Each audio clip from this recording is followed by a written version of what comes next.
Anatomía normal de los varorreceptores y su inervación. Los varorreceptores son terminaciones nerviosas del tipo spray que se localizan en las paredes de las arterias y se estimulan cuando se estiran. Algunos están situados en las paredes de casi todas las arterias grandes de la región torácicas y cervicales. Pero, como se ve en la figura 18.5, los varorreceptores son muy abundantes en la pared de ambas arterias carótidas internas a corta distancia por encima de la bifurcación carotidia, una zona que se conoce como seno carotidio, y dos en la pared del callado aórtico. En la figura 18.5 se ve cómo las señales de los varorreceptores carotidios se transmiten a través de los pequeños nervios de Hering hacia los nervios glosofaringeos de la parte alta del cuello y después hacia el núcleo del tracto solitario de la zona del bulbo en el tronco del encéfalo. Las señales que proceden de los varorreceptores aórticos del callado aórtico se transmiten a través de los nervios vagos hacia el núcleo del tracto solitario del bulbo. Respuestas de los varorreceptores a la presión arterial. En la figura 18.6 se muestra el efecto de distintos niveles de presión arterial sobre la frecuencia de la transmisión del impulso en un nervio sinusal carotidio de Hering. Obsérvese que en los varorreceptores sinusales carotidios no se estimulan en absoluto con presiones entre 0 y 50-60 milímetros de mercurio, pero en valores superiores responden con una frecuencia progresivamente mayor y alcanzan el máximo en torno a los 180 milímetros de mercurio. Las respuestas de los varorreceptores aórticos son similares a las de los receptores carotidios, excepto porque en general actúan con presiones arteriales unos 30 milímetros de mercurio mayores. Obsérvese que, en especial en el intervalo normal del funcionamiento de la presión arterial, en torno a los 100 milímetros de mercurio, los cambios más pequeños de la presión provocan un cambio importante de la señal varorrefleja para reajustar la presión arterial hasta la normalidad. Es decir, el mecanismo de retroalimentación de los varorreceptores actúa más eficazmente en el intervalo de presión en el que es necesario. Los varorreceptores responden con rapidez a los cambios de la presión arterial. De hecho, la frecuencia de las descargas del impulso aumenta en una fracción de segundo en cada sístole y disminuye de nuevo durante la diástole. Además, los varorreceptores responden mucho más a una presión que cambia con gran rapidez que a una presión estacionaria. Es decir, si la presión arterial media es de 150 milímetros de mercurio, pero en ese momento aumenta rápidamente, la frecuencia de transmisión del impulso puede ser hasta el doble de la que sería cuando la presión se mantiene estacionaria en 150 milímetros de mercurio. Reflejo circulatorio iniciado por los varorreceptores. Después de que las señales de los varorreceptores entren en el núcleo del tracto solitario del bulbo, las señales secundarias inhiben el centro vasoconstrictor del bulbo y excitan el centro parasimpático vagal. Los efectos netos son dos. 1. La vasodilatación de las venas y arteriolas en todo el sistema circulatorio periférico. Y 2. El descenso de la frecuencia cardíaca y de la fuerza de contracción cardíaca. Por tanto, la excitación de los varorreceptores por una presión elevada en las arterias provoca el descenso reflejo de la presión arterial como consecuencia tanto del descenso de la resistencia periférica como el gasto cardíaco. Por el contrario, una presión baja tiene los efectos contrarios, provocando el aumento reflejo de la presión hasta la normalidad. En la figura 18.7 se muestra un cambio reflejo típico de la presión arterial causado por la oclusión de las dos arterias carótidas comunes, con lo que disminuye la presión en el seno carotidio. En consecuencia, las señales de los varorreceptores disminuyen y provocan un menor efecto inhibidor sobre el centro vasomotor, que a continuación será mucho más activo de lo normal, provocando el aumento de la presión arterial y manteniéndose elevados durante los 10 minutos en los que las arterias carótidas están ocluidas. La eliminación de la oclusión permite que la presión de los senos carotídeos aumente y el reflejo del seno carotídeo provoca entonces un descenso de la presión arterial inmediatamente hasta valores ligeramente por debajo de lo normal, a modo de sobrecompensación momentánea, para volver después a la normalidad en otro minuto. Los varoreceptores atenúan los cambios de la presión arterial durante los cambios de la postura del cuerpo. La capacidad de los varoreceptores de mantener una presión arterial relativamente constante en la parte superior del cuerpo es importante cuando una persona se levanta después de haber estado tumbada. Inmediatamente la presión arterial de la cabeza y parte superior del cuerpo tiende a caer y el descenso importante de esta presión podría provocar la pérdida de conciencia. Aunque el descenso de la presión en los varoreceptores provoca un reflejo inmediato que da lugar a una descarga simpática potente en todo el cuerpo, lo que minimiza el descenso de la presión en la cabeza y la parte superior del cuerpo. Función amortiguadora de la presión del sistema de control de varoreceptores. Como el sistema de varoreceptores se opone tanto al aumento como al descenso de la presión arterial, se denomina sistema amortiguador de la presión, y los nervios de los varoreceptores se conocen como nervios amortiguadores. En la figura 18.8 se muestra la importancia de esta función amortiguadora de los varoreceptores. En el registro superior de esta figura se muestra un registro de la presión arterial durante 2 horas en un perro normal, y en el registro inferior se ve el registro de la presión arterial de un perro en el que se han eliminado los nervios de los varoreceptores de ambos senos carotídeos y de la aorta. Obsérvese la variabilidad tan importante de la presión en el perro denervado ante los episodios cotidianos simples como tumbarse, estar de pie, estar excitado, comer, defecar o ladrar. En la figura 18.9 se muestran las distribuciones de frecuencia de las presiones arteriales mediadas registradas en una jornada de 24 horas en el perro normal y en el perro denervado. Obsérvese que cuando los varoreceptores funcionaban normalmente, la presión arterial se mantenía dentro de un intervalo estrecho entre 85 y 115 milímetros de mercurio. Durante la mayor parte del día permanecía aproximadamente a 100 milímetros de mercurio. Sin embargo, después de la denervación de los varoreceptores, la curva de distribuciones de frecuencia se ensanchó, como se ve en la curva inferior, con un aumento del intervalo de la presión de 2,5 veces y un descenso de la presión hasta 50 milímetros de mercurio o un aumento hasta 160 milímetros de mercurio. Es decir, se puede ver la variabilidad extrema de la presión en ausencia del sistema arterial de varoreceptores. Así pues, uno de los objetivos principales del sistema arterial de varoreceptores consiste en reducir minuto a minuto la variación de la presión arterial hasta 1/3 de la que aparecería si no estuviera presente este sistema. ¿Son importantes los varoreceptores en la regulación a largo plazo de la presión arterial?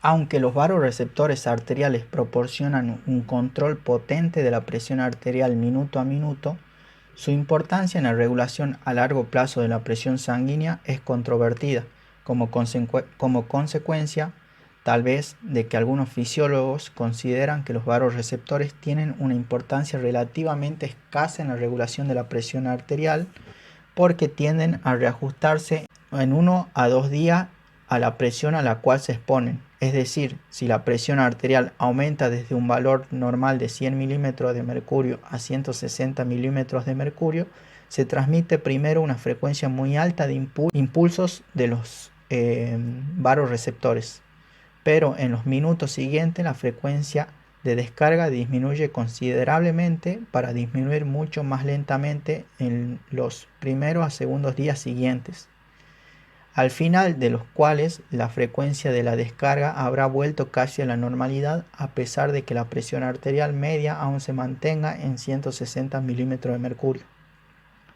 Por el contrario, cuando la presión arterial cae a un nivel muy bajo, los varoreceptores no transmiten primero ningún impulso, pero después, gradualmente en 1 o 2 días, su frecuencia de descarga vuelve al nivel de control.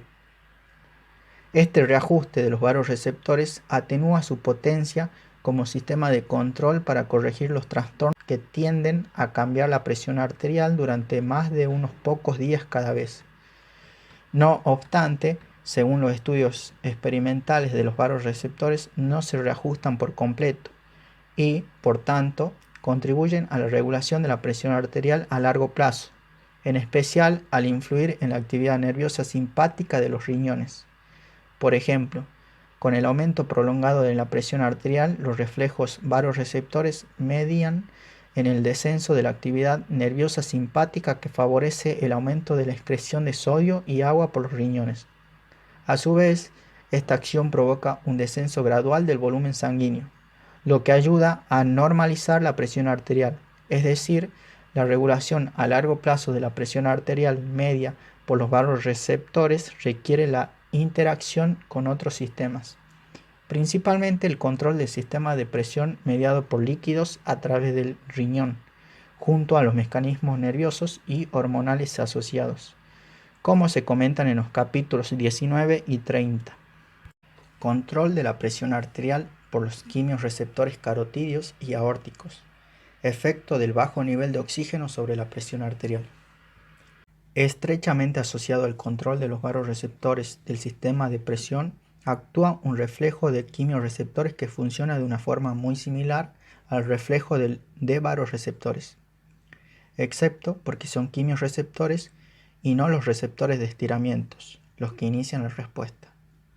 Los quimiorreceptores están formados por células quimiosensibles al bajo nivel de oxígeno, al exceso de dióxido de carbono y al exceso de iones hidrógeno. Se localizan en varios órganos quimiorreceptores pequeños, con un tamaño de unos 2 milímetros. Dos cuerpos carotídeos, cada uno de los cuales se sitúa en la bifurcación de cada arteria carótida común, y habitualmente entre 1 y 3 cuerpos aórticos adyacentes a la aorta. Los quimiorreceptores excitan las fibras nerviosas que, junto a las fibras de los varoreceptores, llegan a los nervios de Hering y a los nervios vagos hacia el centro vasomotor del tronco del encéfalo. Cada cuerpo carotídeo o aórtico está irrigado por un flujo sanguíneo abundante a través de una arteria nutricia pequeña, por lo que los quimiorreceptores siempre están en estrecho contacto con la sangre arterial. Siempre que la presión arterial cae por debajo de un nivel crítico, los quimiorreceptores se estimulan porque el descenso del flujo sanguíneo provoca la disminución del oxígeno y también la acumulación excesiva de dióxido de carbono e iones hidrógenos que no se eliminan por una sangre que fluye lentamente. Las señales transmitidas desde los quimiorreceptores excitan el centro vasomotor y esta respuesta eleva la presión arterial hasta la normalidad. No obstante, este reflejo de quimiorreceptores no es un controlador potente de la presión arterial hasta que ésta cae por debajo de 80 milímetros de mercurio. Esto es muy importante saberlo. Por tanto, este reflejo adquiere su importancia con las presiones más bajas, ayudando a prevenir aún más descensos adicionales de la presión arterial. Los quimiorreceptores se comentan con más detalle en el capítulo 42 en relación con el control de la respiración, en donde desempeñan un papel más importante que en el control de la presión sanguínea. Reflejos auriculares y en la arteria pulmonar que regulan la presión arterial. Tanto la aurícula como las arterias pulmonares tienen en sus paredes receptores de estiramiento denominados receptores de baja presión. Estos receptores son similares a los receptores de estiramiento de los varoreceptores que hay en las arterias sistémicas grandes. Estos receptores de baja presión desempeñan un papel importante, en especial al minimizar los cambios de presión arterial en respuesta a los cambios en el volumen de sangre. Por ejemplo, si se perfunden con rapidez 300 mililitros de sangre a un perro que tiene todos los receptores intactos, la presión arterial aumenta solo unos 15 milímetros de mercurio. pero si se denervan los vasoreceptores arteriales, la presión aumenta en torno a 40 milímetros de mercurio. Si se denervan también los receptores de baja presión, la presión arterial aumenta hasta unos 100 milímetros de mercurio. Es decir, puede verse que aunque los receptores de baja presión en la arteria pulmonar y en la aurícula no pueden detectar la presión arterial sistémica, sí detectan los incrementos simultáneos de la presión en las zonas de baja presión de la circulación provocados por el aumento de volumen, provocando reflejos paralelos a los de los vasoreceptores para conseguir que el sistema reflejo controle con mayor potencia la presión arterial. Reflejos auriculares que activan los riñones. El reflejo de volumen. El estiramiento de las aurículas también provoca una dilatación refleja significativa de las arteriolas aferentes en los riñones. Las señales se transmiten también simultáneamente desde las aurículas hacia el hipotálamo para disminuir la secreción de la hormona antidiurética. El descenso de la resistencia en la arteriola aferente renal provoca el aumento de la presión capilar glomerular, con el aumento consiguiente de la filtración de líquido en los túbulos renales. La disminución de la hormona antidiurética disminuye a su vez la reabsorción de agua desde los túbulos, y la combinación de ambos efectos, el aumento de la filtración glomerular y el descenso de la reabsorción de líquidos, aumenta la pérdida de líquidos en los riñones y reduce el incremento del volumen de sangre hacia la normalidad. En el capítulo 19 también comentaremos cómo el estiramiento auricular provocado por el aumento del volumen de sangre circulante induce también un efecto hormonal en los riñones, es decir, la liberación del péptido natriurético auricular, que se suma a la excreción de líquidos por la orina y hace que se normalice el volumen de sangre. Todos estos mecanismos que tienden a normalizar el volumen de sangre después de una sobrecarga de volumen actúan indirectamente como controladores de la presión y también como controladores del volumen de sangre, porque un exceso de este causa un mayor gasto cardíaco y una presión arterial mayor. Control del reflejo auricular de la frecuencia cardíaca. Reflejo de Weinbringe. El aumento de la presión auricular también aumenta la frecuencia cardíaca, a veces hasta un 75%. Una pequeña parte de este incremento se debe al efecto directo del aumento del volumen auricular para estirar el nódulo sinusal. Ya se comentó en el capítulo 10 que este estiramiento directo aumenta la frecuencia cardíaca hasta un 15%. Otro 40 a 60% del aumento de la frecuencia se debe a un reflejo nervioso denominado reflejo de Weinbringe. Los receptores de estiramientos de las aurículas que provocan el reflejo de Weinbringe transmiten sus señales aferentes a través de los nervios vagos hacia el bulbo raquídeo. Después, las señales eferentes se transmiten de nuevo a través de los nervios vagales y simpáticos para aumentar la frecuencia cardíaca y reforzar la contracción cardíaca. Es decir, este reflejo ayuda a prevenir el estancamiento de la sangre en las venas, las aurículas y la circulación pulmonar. Respuesta isquémica del sistema nervioso central. Control de la presión arterial por el centro vasomotor del cerebro en respuesta a un descenso del flujo sanguíneo cerebral. La mayor parte del control nervioso de la presión sanguínea se logra por los reflejos que se originan en los vasoreceptores, los quimiorreceptores y los receptores de presión baja, todos ellos situados en la circulación periférica fuera del cerebro. No obstante, cuando el flujo sanguíneo que se dirige hacia el centro vasomotor en la parte inferior del tronco del encéfalo disminuye lo suficiente para provocar un defecto nutricional, es decir, para provocar la isquemia cerebral, las neuronas vasoconstrictoras y cardioaceleradoras del centro vasomotor responden directamente a la isquemia y se excitan con fuerza. Cuando se produce esta excitación, la presión arterial sistémica aumenta hasta los niveles máximos que pueda bombear el corazón. Se cree que este efecto se debe al fracaso de la sangre que fluye lentamente y no puede llevarse el dióxido de carbono del centro vasomotor del tronco del encéfalo. Con niveles bajos del flujo sanguíneo hacia el centro vasomotor, la concentración local de dióxido de carbono aumenta mucho y tiene un efecto muy potente para estimular la zona del control vasomotor nervioso simpático en el bulbo raquídeo.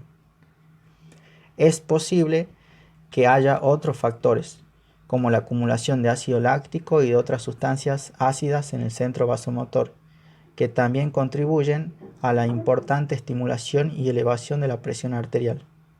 Esta elevación en respuesta a una isquemia cerebral se conoce como respuesta isquémica del sistema nervioso central. El efecto isquémico sobre la actividad vasomotora puede elevar drásticamente la presión arterial media, llegando incluso a los 250 milímetros de mercurio durante hasta 10 minutos. El grado de vasoconstricción simpática provocado por la isquemia cerebral intensa a menudo es tan grande que algunos de los vasos periféricos se ocluyen total o casi totalmente. Por ejemplo, los riñones interrumpen totalmente su producción de orina por la constricción arteriolar renal en respuesta a la descarga simpática.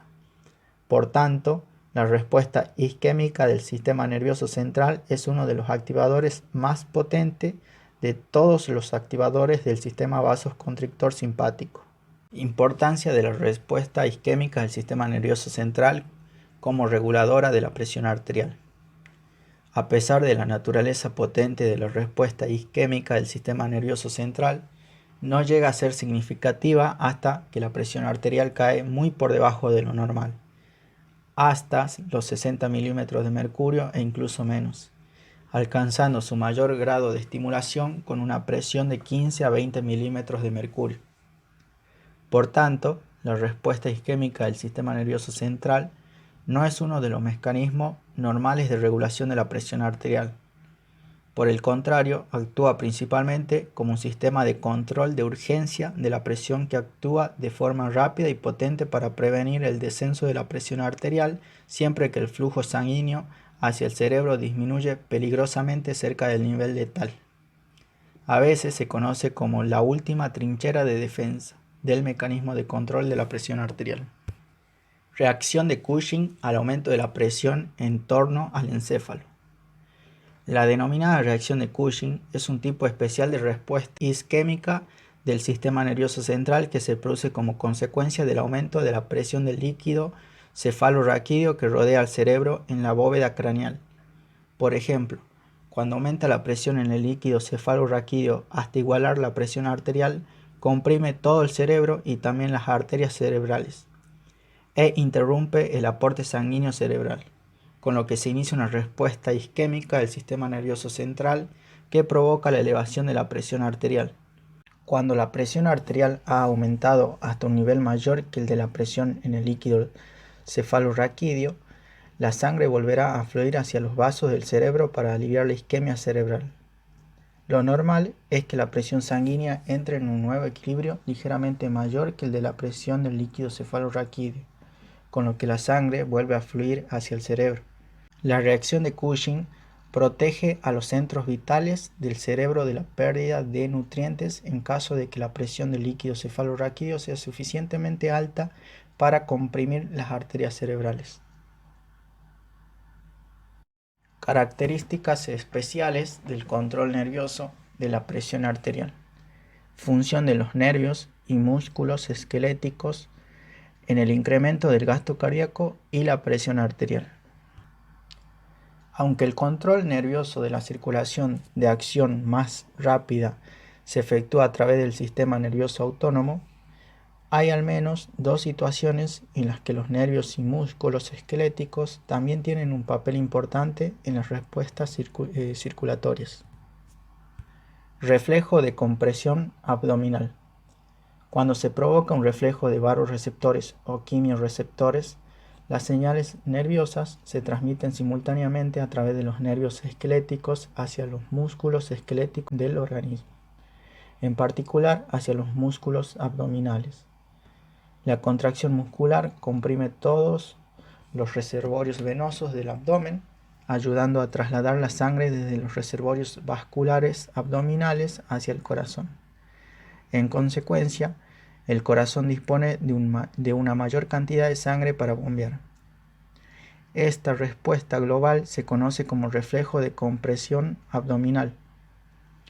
El efecto resultante sobre la circulación es el mismo que el causado por los impulsos vasoconstrictores simpáticos cuando se contraen las venas, que sería un aumento del gasto cardíaco y aumento de la presión arterial. Es probable que el reflejo de compresión abdominal sea más importante de lo que se pensaba en el pasado, porque es bien sabido que las personas cuyos músculos esqueléticos se han paralizado son mucho más propensas a sufrir episodios de hipotensión que las personas con músculos esqueléticos normales. Aumento del gasto cardíaco y de la presión arterial causado por la contracción del músculo esquelético durante el ejercicio. Cuando los músculos esqueléticos se contraen durante el ejercicio, comprimen los vasos sanguíneos por todo el organismo. Incluso la anticipación del ejercicio aprieta los músculos, con lo que se comprimen los vasos musculares y abdominales. Esta compresión traslada sangre desde los vasos periféricos hacia el corazón y los pulmones y, por tanto, aumenta el gasto cardíaco. Este efecto es esencialmente como ayuda para provocar un incremento del gasto cardíaco en 5 a 7 veces. Como sucede a veces durante el ejercicio intenso. A su vez, el aumento del gasto cardíaco es un componente esencial del incremento de la presión arterial durante el ejercicio. Un incremento que suele partir de una media normal de 100 milímetros de mercurio hasta 130 a 160 milímetros de mercurio. Ondas respiratorias en la presión arterial. Con cada ciclo de respiración, la presión arterial aumenta y cae 4 a 6 milímetros de mercurio en forma de oleadas, provocando las ondas respiratorias de la presión arterial. Las ondas son consecuencias de varios efectos, algunos de los cuales tienen un origen reflejo. Número 1. Muchas de las señales respiratorias que surgen en el centro de la respiración del bulbo se desbordan hacia el centro vasomotor con cada ciclo respiratorio. Número 2. Cada vez que una persona inspira, la presión de la cavidad torácica se vuelve más negativa de lo habitual, provocando la expansión de los vasos sanguíneos torácicos y reduciendo, en consecuencia, la cantidad de sangre que vuelve hacia el corazón izquierdo y disminuyendo momentáneamente el gasto cardíaco y la presión arterial. Y número 3. Los cambios de presión provocados en los vasos torácicos por la respiración excitan los receptores de estiramiento vasculares y auriculares. Aunque es difícil analizar las relaciones exactas de todos estos factores al provocar las ondas de presión respiratorias, el resultado neto durante la respiración normal es un aumento de la presión arterial durante la parte precoz de la expiración y un descenso de la presión durante el resto del ciclo respiratorio.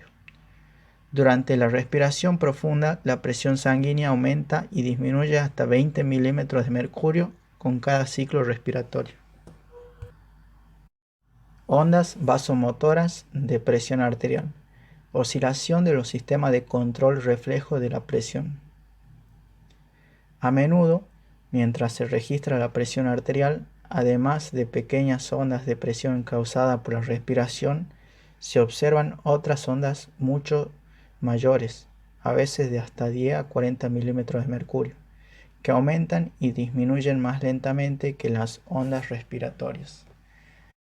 La duración de cada ciclo varía de 26 segundos en el perro anestesiado a 7 a 10 segundos en un ser humano no anestesiado.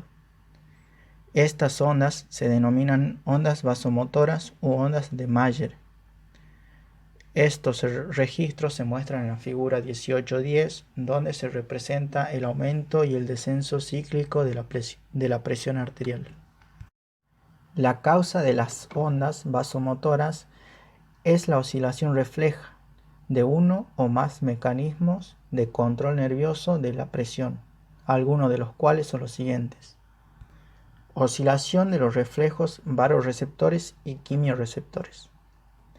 Las ondas vasomotoras de la figura 1810b se encuentran a menudo en los registros experimentales de presión, aunque habitualmente son menos intensas que lo que se ven en esta figura. Se deben principalmente a la oscilación del reflejo de baroreceptores, es decir, una presión alta excita los baroreceptores, lo que inhibe a continuación el sistema nervioso simpático y reduce la presión unos segundos más tarde. El descenso de la presión reduce a su vez la estimulación de los baroreceptores y permite que el centro vasomotor se active una vez más, elevando la presión a un valor más alto. La respuesta no es instantánea y se retrasa hasta unos segundos más tarde. Esta presión elevada inicia entonces otro ciclo y la oscilación continúa una y otra vez. El reflejo de quimiorreceptores también puede oscilar para dar el mismo tipo de ondas. Este reflejo oscila simultáneamente con el reflejo de baroreceptores. Probablemente tenga un papel importante como causa de las ondas vasomotoras cuando la presión arterial se sitúa en el intervalo de 40 a 80 milímetros de mercurio, porque en este intervalo bajo el control de la circulación por los quimiorreceptores es mucho más potente, mientras que el control por los baroreceptores se vuelve más débil. Oscilación de la respuesta isquémica del sistema nervioso central. El registro de la figura 1810A es consecuencia de la oscilación del mecanismo de control isquémico de la presión en el sistema nervioso central. En este experimento se elevó la presión del líquido cefalorraquídeo hasta 160 milímetros de mercurio, comprimiendo los vasos cerebrales e iniciando una respuesta de presión isquémica en el sistema nervioso central hasta 200 milímetros de mercurio. Cuando la presión arterial aumentó hasta un valor elevado, se alivió la isquemia cerebral y el sistema nervioso simpático quedó inactivo. En consecuencia, la presión arterial cayó rápidamente hasta un valor mucho más bajo, provocando la isquemia cerebral una vez más, para comenzar después otro aumento de presión. La isquemia se volvió a aliviar y la presión volvió a caer. Esta respuesta se repitió varias veces mientras que la presión del líquido cefalorraquídeo se mantenía elevada. Es decir, cualquier mecanismo de control reflejo de la presión oscila si la intensidad de retroalimentación es suficiente y si hay un retardo entre la excitación del receptor de presión y la respuesta consecuente de la presión. Las ondas vasomotoras demuestran que los reflejos nerviosos que controlan la presión arterial obedecen a los mismos principios que los aplicables a los sistemas de control mecánicos y eléctricos.